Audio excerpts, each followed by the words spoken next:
ATGM ప్రస్తుతం భారత సైన్యం దగ్గర ఉన్న పాశుపతాస్త్రం. ఏటీజీఎం అంటే anti tank guided missile. Pakistan బంకర్లను ధ్వంసం చేస్తుంది ఈ పాశుపతాస్త్రం. సరిహద్దుల్లో ఎక్కడ ఉగ్రవాదులు నక్కి ఉన్నారన్న సమాచారం అందినా సదరు బంకర్లపై ఏటీజీఎంతో విరుచుకుపడుతుంది భారత సైన్యం.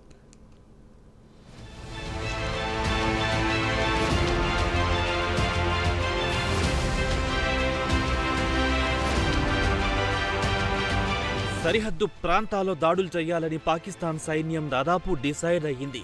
ఇందుకోసం పాకిస్తాన్ స్వయంగా బంకర్లు ఏర్పాటు చేసింది. ఈ బంకర్లలో ఉగ్రవాదులు నక్కుంటారు. సహజంగా బంకర్ అనేది బయట కనబడదు, ఎక్కడో భూమి లోపలుంటాయి ఈ బంకర్లు.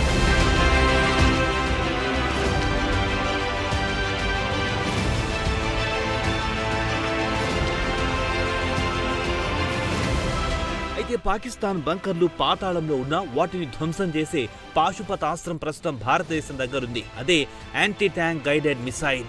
దీనిని సంక్షిప్తంగా ఏటీజీఎం అంటారు. దీని భుజం మీది నుంచి లేదా ట్రైపోడ్ వాహనం మీది నుంచి ప్రయోగించవచ్చు.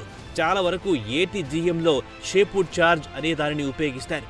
ఈ పేలుడు పదార్థాలలోని శక్తి అంతా ఒకే దిశలో కేంద్రీకృతమై ఉంటుంది. కొన్ని ప్రత్యేకమైన ఏటీజీఎంలో 2 సార్లు పేలుళ్లు జరిగేలా ప్రత్యేకమైన వార్ హెడ్లు అమరుస్తారు.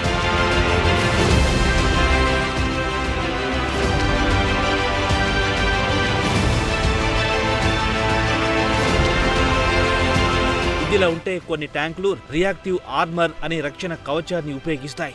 ఈ కవచాలపై ప్రత్యేకమైన ప్లేట్ ఉంటాయి. ఏటీజీఎం తాకగానే బయటి వైపున పేలుడు జరుపుతాయి. కాగా మరికొన్ని దేశాలు లోహపు పంజరం వంటి వాటిని ట్యాంకులపై అమరుస్తున్నాయి. అయితే ఏటీజీఎం వీటిని తాకగానే సదరు ట్యాంకులు పేలిపోతాయి.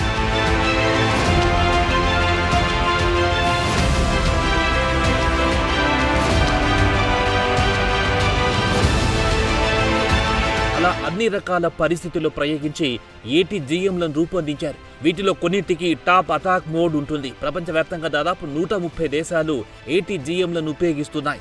ప్రస్తుతం ఆపరేషన్ సింధూర్లో భాగంగా భారతదేశం కూడా ఈ పాశుపతాస్త్రాన్ని ఉపయోగిస్తుంది. ఇదిలా ఉంటే ఇజ్రాయెల్ దగ్గర ట్రోఫీ అనే ప్రత్యేక వ్యవస్థ ఉంది. ఈ వ్యవస్థ ట్యాంకర్ పైకొచ్చే క్షిపణులను వెంటనే గుర్తించి పేల్చివేస్తుంది. మొత్తంగా ఈ వ్యవస్థలన్నీ చాలా వేగంగా పనిచేస్తాయి.